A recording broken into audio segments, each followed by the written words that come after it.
Alors en référence avec le thème actuel, donc nous avons la montée de Mars en Gémeaux à l'opposition de Jupiter au double carré de Neptune en Poisson. Je vais vous évoquer les grandes caractéristiques en fait de cet aspect.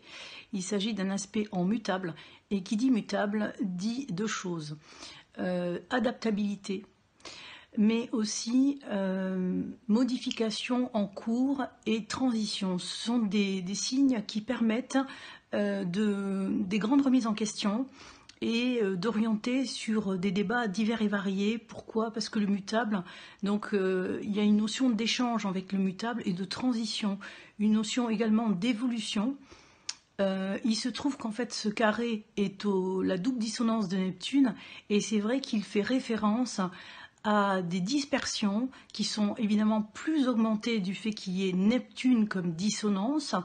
Il s'agit en plus d'un Jupiter en dignité, en conflit avec Neptune, à savoir qu'en fait c'est quand même les 2 mètres du Poisson qui sont en conflit. Donc on est dans des, comment dirais-je, des convictions intérieures, des foi des uns et des autres qui rentrent en conflit. Donc on est vraiment dans une notion de lutte collective où chacun émet finalement une énergie tout à fait intègre et tout à fait viscérale, et défend en fait ses opinions. Donc il y a dans ce contexte une capacité d'évolution justement qui est intimée également par le grand cycle qui est en parallèle, qui est vraiment Saturne-Pluton.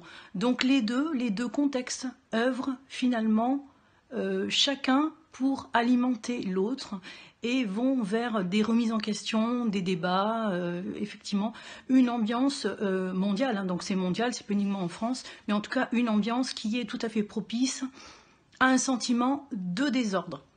Voilà, donc ça c'est important, surtout que là on a une nouvelle lune en Taureau qui va se jouer donc demain, le 5 mai, et qui va lancer vraiment une énergie toute neuve qui va permettre d'intégrer certaines choses, puisque cette nouvelle lunaison se fait avec elle monte en tout cas au trigone, un petit peu la lune un peu plus tard, au trigone de cette fameuse conjonction en formation Saturne-Pluton en Capricorne.